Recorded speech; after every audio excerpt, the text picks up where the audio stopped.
morning, Element Church. I want to welcome you to Element. My name is Adam Young. I'm the lead pastor here, and I also want to welcome you to our very final week in our study through the book of Judges. And we've titled this series, Broken Saviors, as we've just looked at all of these judges and leaders who stepped up to lead the nation of Israel. But as we get to see them and their lives and their leadership more, realize that they're nothing more than just broken saviors. If you'd like to follow along with us this morning, you can use this QR code, or if you already have the Bible app on your phone, then you can just open up the Bible app, go to the main menu, click events, and your phone already knows that you're at Element Church. And so you can follow along with us this morning. All the scriptures that we're going to read and cover this morning are there for you, as well as links to many of the things that Christy just talked about, like our connection card, our prayer request form. If you'd like to RSVP for our Seder dinner, then you can do it through that as well. If you have kids who are in one of our kids ministry rooms, we have a weekly Parent Connection newsletter that you can download that will detail what your kids are learning right now and how you can incorporate those lessons at home with some great discussion questions and activities that you can do with your kids during the week. Now, today we are going to cover the last 5 chapters in the book of Judges. Now, I know what some of you are thinking. Great. We're not getting out of here till 1 o'clock. I promise you, we are getting out on time, and you're actually going to be thankful that we're covering 5 chapters today, because it is going to force us to move very, very quickly, and you're going to appreciate that. In the course of this study, as we've been going through the book of Judges, if you found any of the stories that we've covered disturbing, or confusing, or troubling in any way, today will be much worse. Now, we are so excited because for almost 2 years since COVID started, we were not able to fully open our children's ministry up. I mean, we got kicked out of the school when it first happened, and then when they let us back in, we couldn't use the classrooms, and then we had to go through this whole process of opening our children's ministry back up, and are so excited that all of our rooms are now open. I will not be unnecessarily crude or gruesome today. However, some of the stories we are covering today are a little difficult. So today would be a great day to have your kids in kids ministry, where they have an environment where they can learn about God and Jesus in a safe, age-appropriate way that will set the foundation for a life of loving and serving and worshiping the Lord. But despite these difficult stories that we're going to summarize today, that are some of not only the most bothersome stories in the book of Judges, but in the whole Bible, there is a reason that these stories were left in the Bible. Because these stories paint a picture for us of a life and a community that has abandoned God and has decided that they would be their own gods in their own lives and community. And so to begin this morning, I am first going to pull up Judges chapter 2, verse 11. And it starts this way. And the people of Israel did what was evil in the sight of the Lord and served the Baals. Baals is an ancient Palestinian word that just means gods. And so they did what was evil in the sight of the Lord and served and worshiped other gods. Now, if you have been a part of this series with us, this is a phrase we have seen over and over and over and over again. It's repeated throughout the entire book, and it's used as a signaling device. Because what this phrase does is it lets us know that we have restarted the cycle that we have seen played out over and over in the entire book. That every cycle begins with the people rebelling against God. And the way the book of Judges describes it is that they did what was evil in the sight of the Lord. So God gets angry over their idolatrous ways and their rebellion.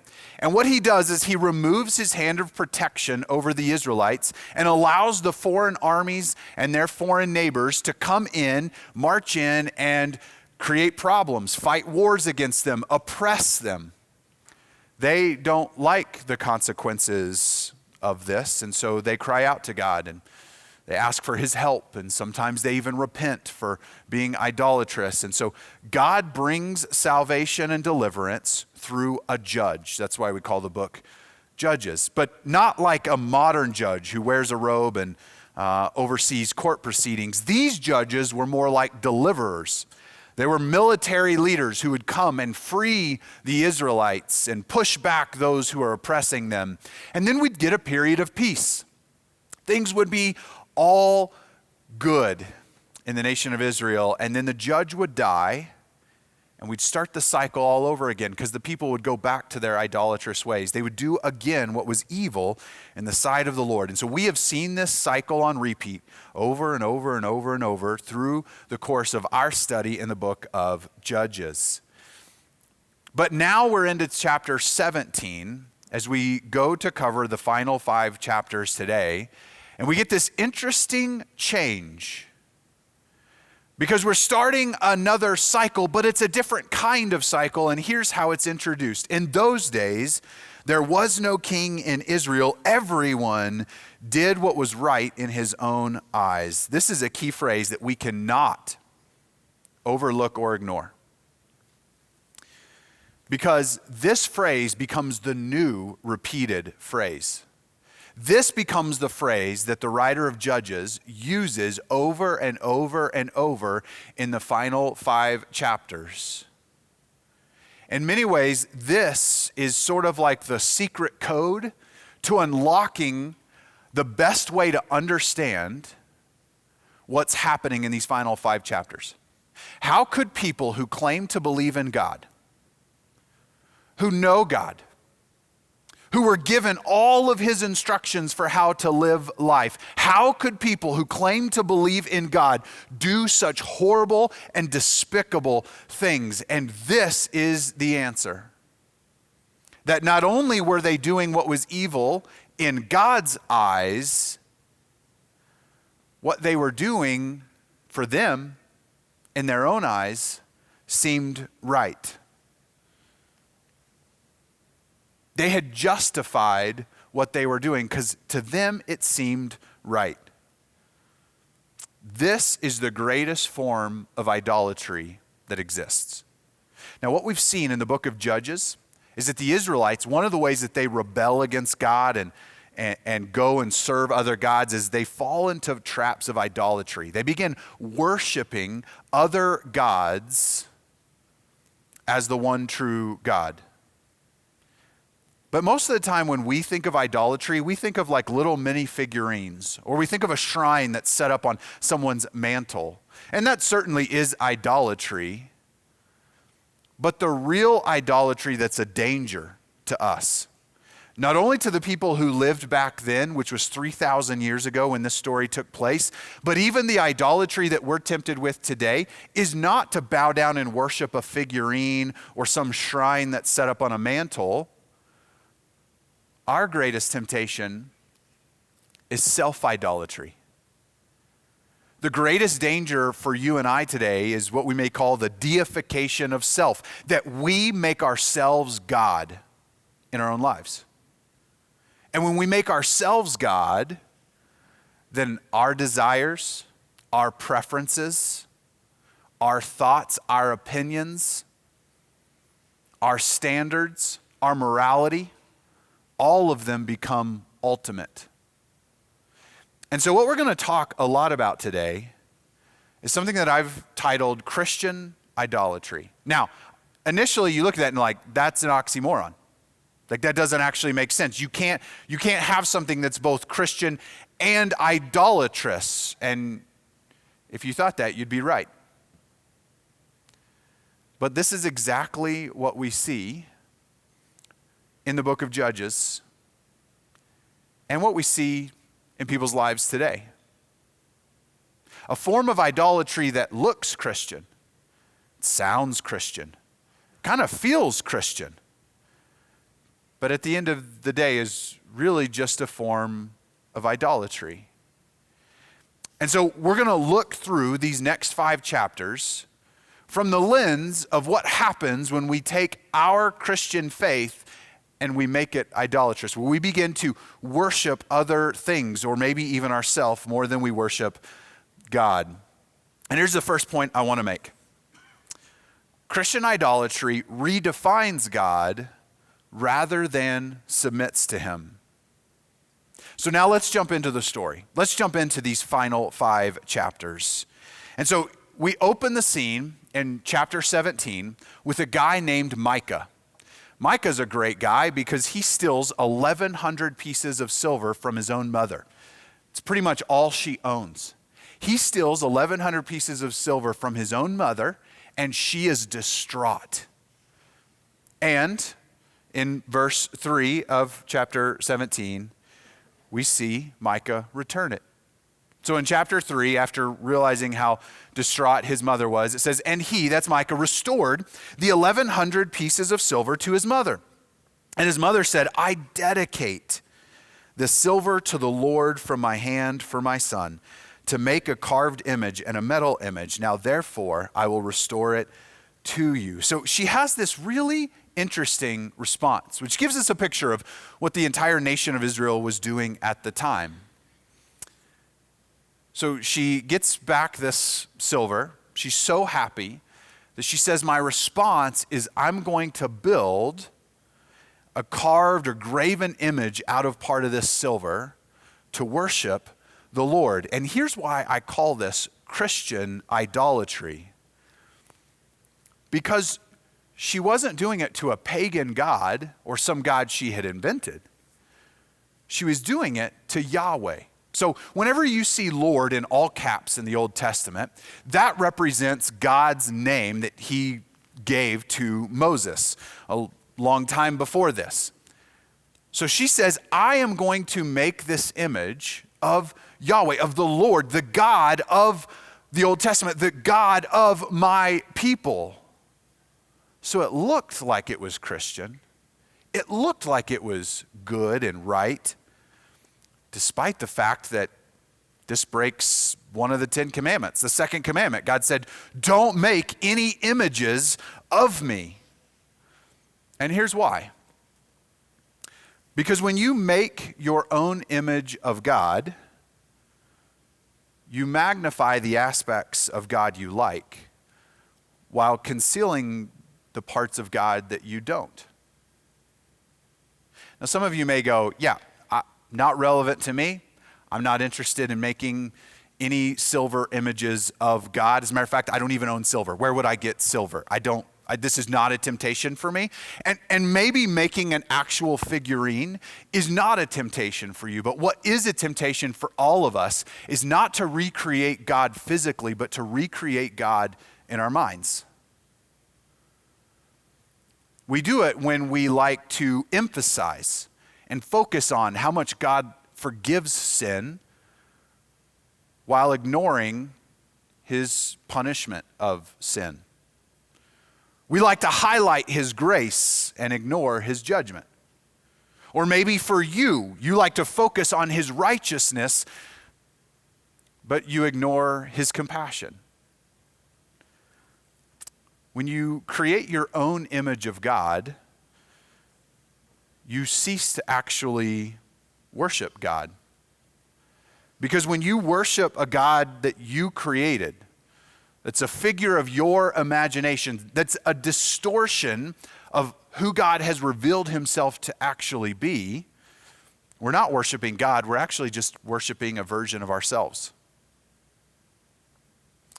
We're rejecting God as he is, as he's revealed himself to be. And instead, we're making a choice for ourselves.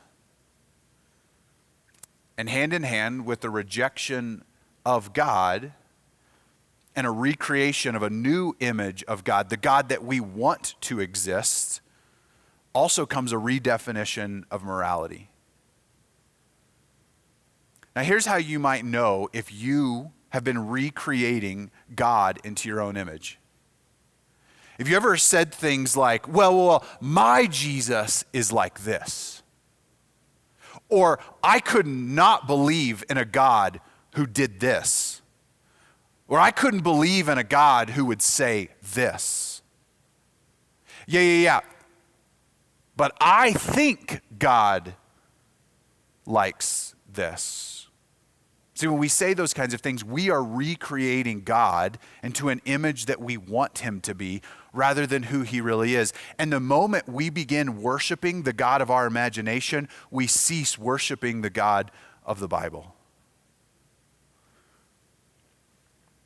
And so, Christian idolatry redefines God rather than submits to him.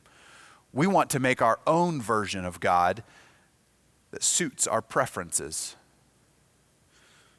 Point number 2, Christian idolatry uses God rather than worships him.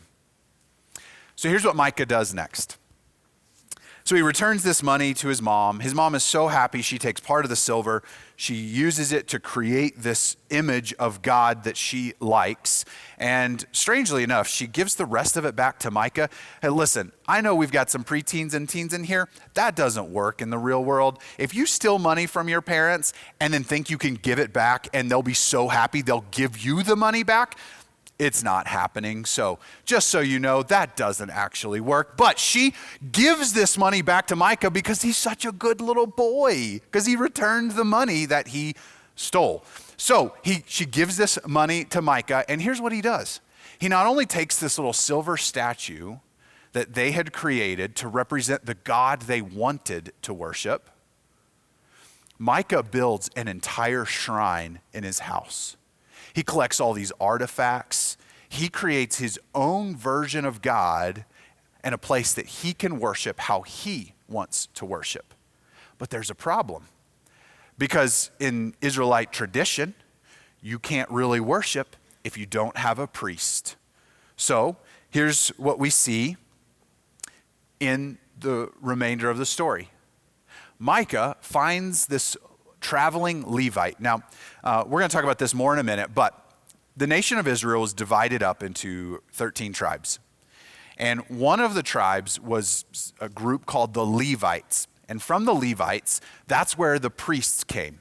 So he finds this Levite out wandering around. He's like, hey, you're a Levite? Hey, I want you to come be my priest. And the Levite's kind of unsure, and he's like, I got tons of silver. I will pay you a lot of money if you will come be my priest and lead worship at this shrine that I built. And the Levi's like, well, if you're paying that much, okay. And so he agrees to do this, agrees to be Micah's personal priest to lead worship at Micah's personal shrine. And then here's what Micah says once all of his plan has come together. It says, then Micah said, now I know that the Lord will prosper me because I have a Levite as a priest. See, Christian idolatry uses God rather than worships him. The greatest substitute for true faith in God is religion. Religion is founded upon two things. Number one, God exists to serve you. And number two, if you can do the, quote, right things, then God is in your debt. Micah thought that if he did just the right things, God would be obligated to bless him. Now that he's got a Levite priest, he thinks everything that he has created has now been legitimized, and now God is obligated to do whatever Micah wants. See, religion asks things like, how can I get God to bless my business? How can I get God to give me a great family? How can I get God to prevent or take away difficult circumstances? Religion tries to control God, but true faith surrenders control to God. Religion seeks access to God, but true faith gives God access to your heart. But see, when we start falling into this practice of Christian idolatry, when we start taking the worship of ourself, when we start making ourselves God and we start just trying to attach some Christian ideas or Christian language to it, what we're really doing is we're trying to force God to serve us. We begin using God rather than worshiping him. Here's our third point. Christian idolatry is driven by fear rather than faith. So I mentioned the Levite tribe earlier. So I want to do a little explanation. This might help you too. If you're reading the Old Testament, you hear about all these different groups of people and you're trying to figure out who's good, who's bad, who belongs where. Long time before the Judges, the time of the Judges, God comes to a man named Abram, who we know better as Abraham. Abraham was old. His wife was old. And they had no children. And the problem was that even when they were in their prime, they couldn't have kids. And God comes to Abraham and says, Abraham, I'm going to do something powerful and special in you and through you. One day, your descendants will outnumber the stars in the sky. One day, I'm going to give your descendants their own land to call home. It'll be my promised land to them. And one day, I am going to bless you and your descendants so that I can bless every family on earth. So Abraham, I'm not just going to bless you. I'm not just giving blessings to you. I'm going to funnel blessings through you. And by the miracle and work and grace of God, Abraham and his wife Sarah have a son named Isaac. And God repeats this promise to Isaac. I'm going to give you all of these descendants. I'm going to funnel blessings through you, and I'm going to give your people a land to call their own. And then Isaac has a son named Jacob, who also has the name Israel. This is where we get the term Israelites from. And God once again repeats his promise to Israel. Your descendants will outnumber the stars in the sky and the grains of sand on the shore. I'm going to funnel blessings through you to every nation and every family on earth. And I'm going to give you a land to call your own. Well, Israel has 12 sons. And initially, this makes up the original 12 tribes of Israel. And what happens is when they actually go into the promised land, which is happening during the time of the Judges, as they start taking possession of the land, they start giving out land allotments to each tribe. Now, it's a lot more than 12 people. There's hundreds of thousands, if not millions of people at this point, because we're going to go almost 500 years down the line till we get to Judges. But they each start getting allotted certain pieces of land. Now what happens is the Levites who come from Levi, they actually don't get land. They get a couple cities, and instead their primary responsibility as Levites is to serve as priests in the tabernacle and temple. Now because they don't have their own land, they can't grow crops, they can't raise livestock. So when the Israelites come to the tabernacle or the temple to worship, and when they bring some of the produce from their fields and their livestock and they give it over at the temple, that's what takes care of and provides for the Levites, because they don't have land, so they can't have their own farms and ranches. But the system of worship, when people bring things to the temple, that's what cares for the Levites. So the Levites don't get their own land. And so Joseph, one of the younger sons of Israel, actually, his tribe becomes two tribes, Manasseh and Ephraim. And so now we have 12 tribes who have land and one tribe who serves as priests. So that's just a little background. Maybe that'll help make sense of things when you're reading the Old Testament. But when we get to chapter 18, what we find is that the tribe of Dan, they have not gotten a land allotment yet. They don't have a place to call their own yet because they're still sort of taking possession of this land. And so the tribe of Dan, they send out some men to go scout out new areas. Go find us a good place to live. And as these men are traveling around, they come to Micah's home. And when they get to Micah's home, they see this incredible shrine that he's created. And they see that he has his own private Levite priest just there to serve him. They're like, this is incredible. We want this. We don't want to have to go to the main tabernacle or temple to worship. We just want to be able to worship at home. So they steal all of Micah's artifacts and figurines and steal his entire shrine. And then they bribe this Levite priest to come with them. And they're like, hey, wouldn't you rather serve as a priest to all of us than just one guy? Way more money, way more fame. Come with us.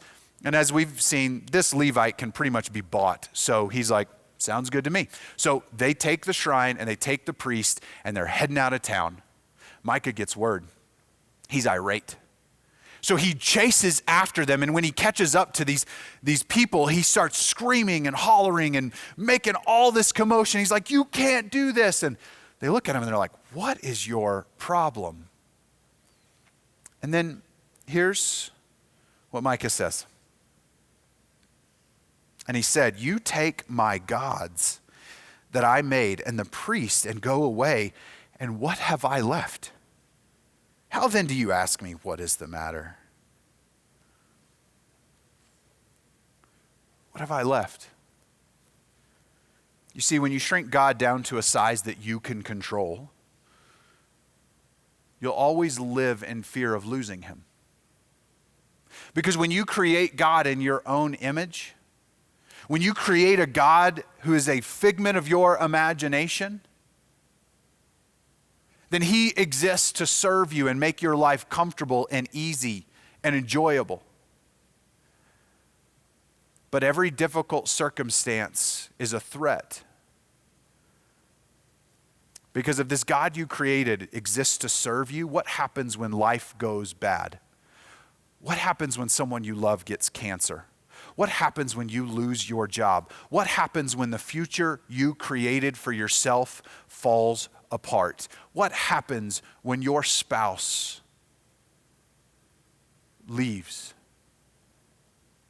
See, when you create a God who exists to serve you, when those things happen, then there's only two realities.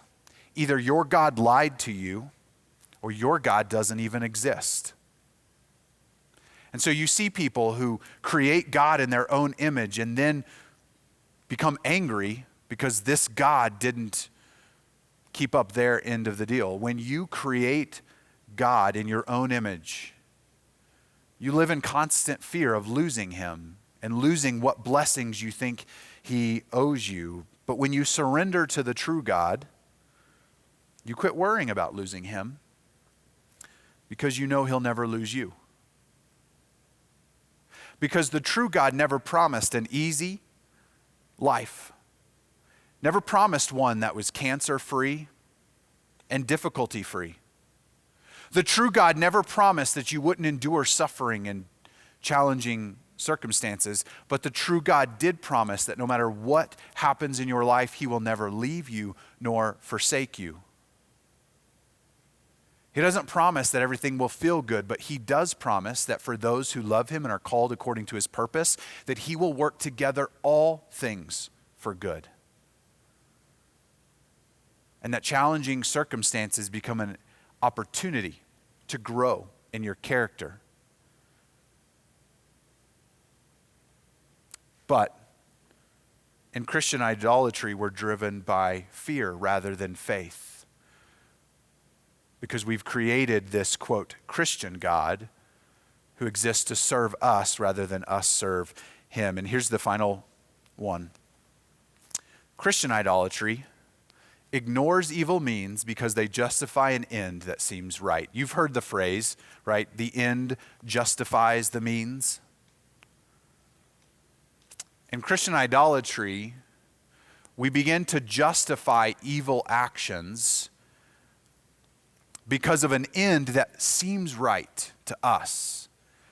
Remember, in the story of Judges, we get this phrase over and over that they did what was evil in the sight of the Lord. They did what was evil in the sight of the Lord. And then we get this shift where all of a sudden they start doing what seems right to themselves. And so we close the book of Judges with what is probably the darkest set of events in the history of the Israelite people. Many thousands of people are killed, and all of the violence and atrocity is committed by Israelites against Israelites, their own people. It's the ultimate picture of what happens when you recreate God in your own image, rather than submit to him as created beings made in his image. It's a case study into what happens when Christian idolatry is in full effect.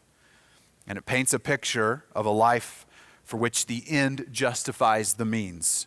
Means that are evil in God's sight, but justified because the end is right in our eyes. So let me summarize the last 3 chapters, and they're dark. The scene opens with a Levite and his concubine. A concubine is, in short, a mail order bride. It's a woman you pay for to serve you and please you. So this Levite, this guy is supposed to be of the priestly class. He should be setting the example. He and his concubine are having troubles. His concubine is unfaithful to him, and she runs home to her father's house. So the Levite goes to get her, spends a few days at his father-in-law's house, and eventually convinces his father-in-law and his essentially mail order bride to go home with him. But they get a late start, so they can't make it home before it gets dark, before nighttime falls. And so this Levite and his concubine and the entourage that they had traveling with them, they realize the sun is going down and they need to find a place to stay. And so the Levite's like, hey, there's a town right there, let's stay there. But one of his entourage is like, no, we cannot stay there. That's a foreign city. We wouldn't be safe there. Let's travel just a little further till we can get to an Israelite city, our own people. So the Levite agrees, so they go to what is actually a city within the tribe of Benjamin. It's a Benjamite city, but within one of the tribes of Israel. So they go to the city square, because there was a practice in the Israelite community back then of hospitality. If you saw someone of your own kindred, your own people who is in need, you would offer to help them. So they go to the city square at night, waiting for a fellow Israelite to come and offer them a place to stay. But it gets later and later and later and later, and no one offers, and everyone starts going home. And then at the last moment, this old man comes and he says, what are you guys doing? And they're like, well, no one offered us a place to stay, so I think we're just going to sleep here in the city square. And the old man is like, absolutely not. You're going to come home with me. And he says this interesting phrase, whatever you do, do not stay out here. Do not stay in the city square. Well, that's odd, because this should be a safe place. But nonetheless, they take the hospitality of the old man and they go home. And that night, a mob arrives outside of this old man's home, demanding that this old man turn over his travelers to the mob because they want to have their way with them. The old man tries to negotiate, tries to appease them, because as the host, he is now responsible for their well-being and safety. But eventually, the mob is not open to negotiation, and so the Levite sends his concubine out. And all night, she's abused. The next morning, the Levite comes outside, and his wife is laying there on the front porch, and he just steps over her because he's ready to go home. He calls out to her, hey, come on, let's go. It's time to go home. And she doesn't respond. Because she's dead. So he loads her up on his mule and takes her home. And what he does next is hard to fathom. But he cuts her up into 12 pieces. And he sends one piece along with a note to the other 12 tribes in Israel so that they know what took place that night. You see, to him, the means were justified by the end. He thought what he had done was justified.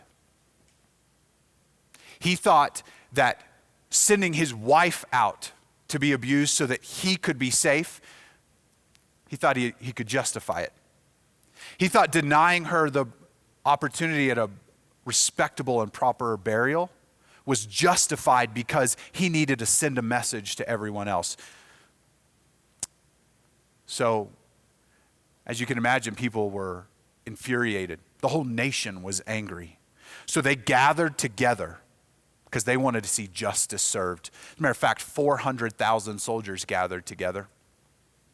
They meet with this Levite who tells them the story of what happened. Now, it's convenient because he leaves the part out where he sends his wife out so that she can be abused and he doesn't have to. He tailors the story to make himself look good, but he describes what took place that night in the city, and everyone is angry, and so they march to the city and they demand the city leaders hand over the guilty parties, and the city leaders refuse.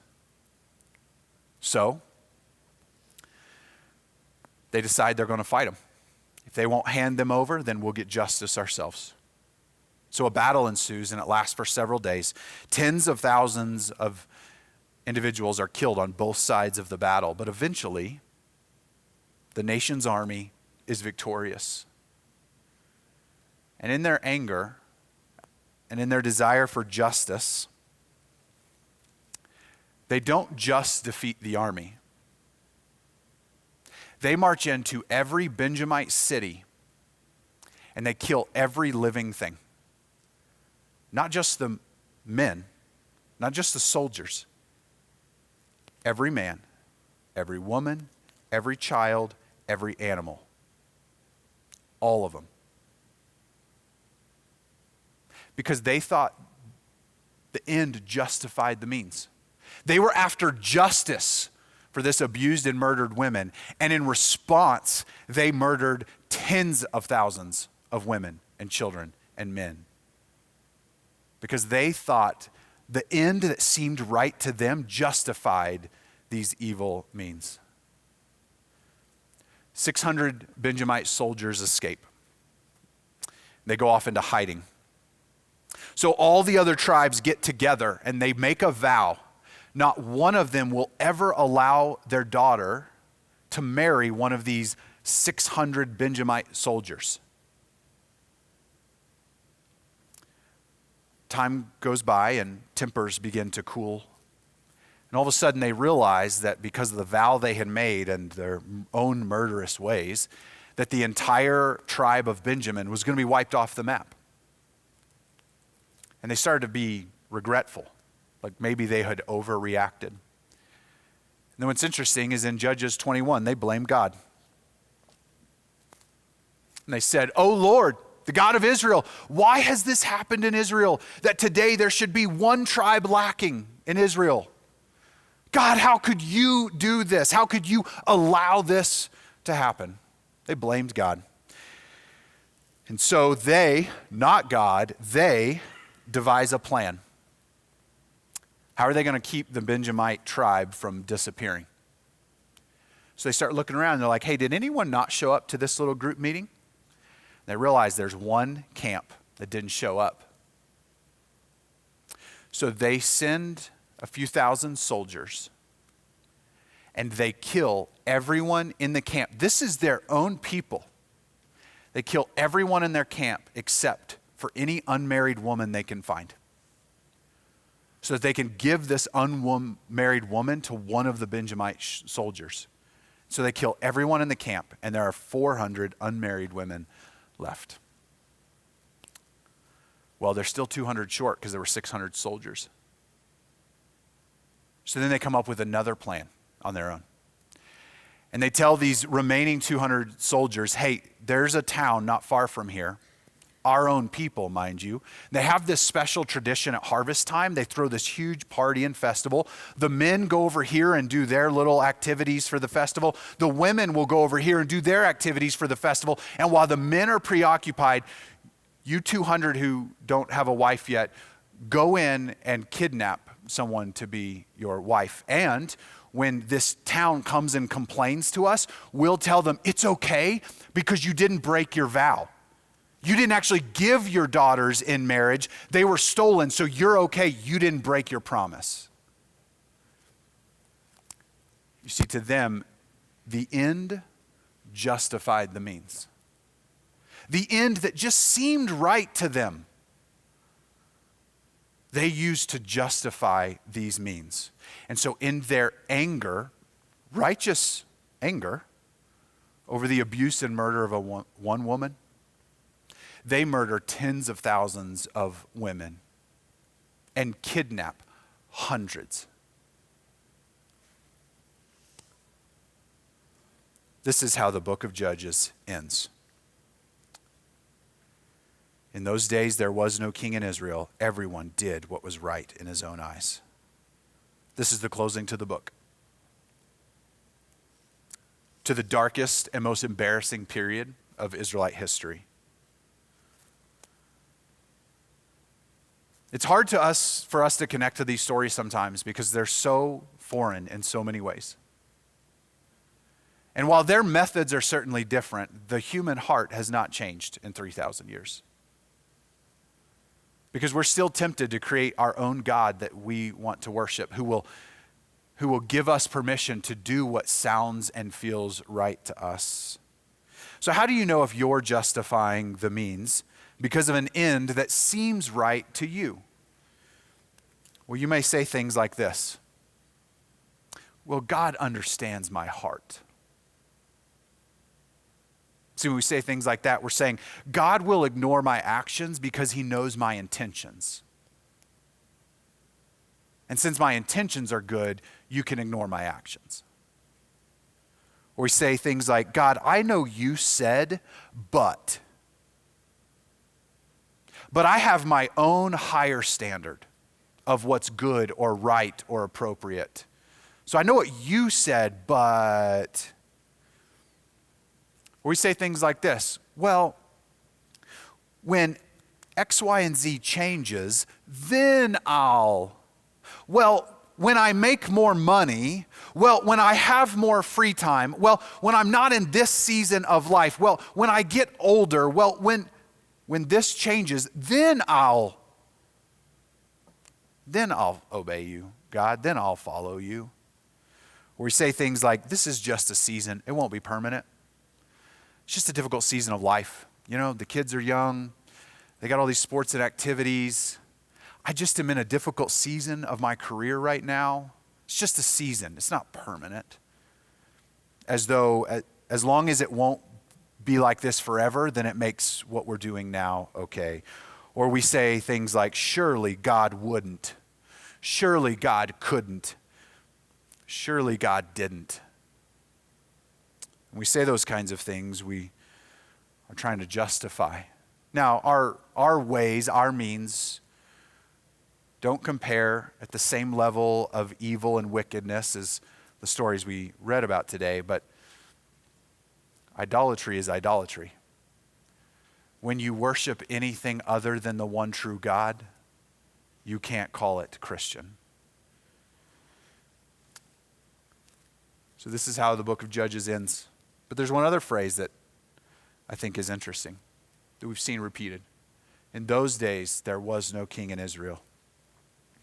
When the people had collectively decided to do what they thought was right, when they decided that the end justified the means, when no thought was given to what God considered evil, what Israel needed was someone to stand up and say something. They needed a leader with the power to veto their plans and confront their idolatrous thinking. But as the writer of this story reminds us once again, Israel had no king. What they needed, they did not have. What they did have, which was a bunch of broken saviors who could not lead them to true peace, what they did have, they did not need. God's people needed a true leader, a true ruler, an everlasting king. This period in Israel's history, the period of the Judges, is dark and depressing. It's full of evil, wickedness, and self-destruction. All because of their, quote, Christian idolatry. Now, of course, they wouldn't have used that term Christian. Jesus hadn't come yet, but we can use it today. But there is a story that shines a light in the midst of all this darkness. The next book of the Bible is the story of Ruth. You may not know this, but Ruth's story happens during the time of the Judges. As a matter of fact, chronologically, Ruth's story happens right about chapter 17. Ruth was a non-Israelite widow. Being a non-Israelite widow in Israel during this timeline, you can imagine, was not good. Israel treated their own women despicably, so you can imagine what her future looked like as a non-Israelite widow. But in the midst of all of Israel's idolatry and sin, God was faithful and was not going to give up on his redemptive plan for the people he created in his image. That would be all of us. Ruth found love again in a man named Boaz. And Boaz married Ruth and promised to take care of her and to take care of Ruth's mother-in-law, Naomi, who was also a widow. Ruth had a son, and the women of the village came together to celebrate God's faithfulness and the blessing that he had given to Ruth and to her mother-in-law, Naomi. And here's what we read at the end of Ruth's story. And the women of the neighborhood came.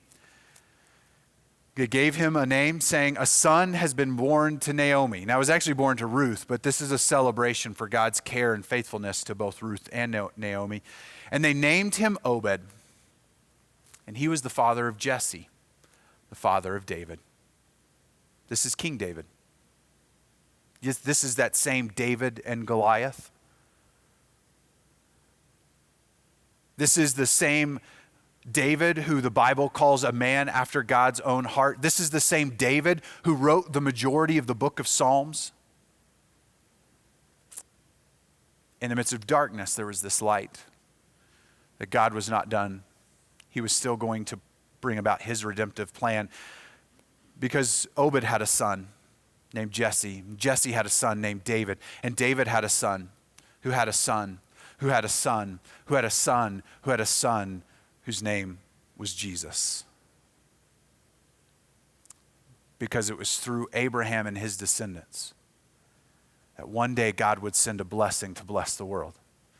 And his name was Jesus. And he is the only one worthy of our true worship. Let's pray. Lord, thank you for the time that you've given us this morning. It can be really difficult sometimes to read about these horrific stories of what took place. But the reality is, these are stories that remind us of what happens when we fail to allow you to be God in our lives and in our communities. When we replace true worship for self-worship. When we allow what seems right in our eyes to supersede whatever you may call evil. So God, would you help us to be honest with ourselves this morning? To acknowledge the place in our own lives where maybe we haven't surrendered control to you. We're still trying to be our own God. And Lord, would you help us to release that control over to you? To worship you is the only one who's truly worthy of our worship. That we would worship you for who you are as you revealed yourself to be. Not as we would like to create you in our imagination. So God, would you do a work in our hearts and our lives this morning as we come to worship you in spirit and in truth.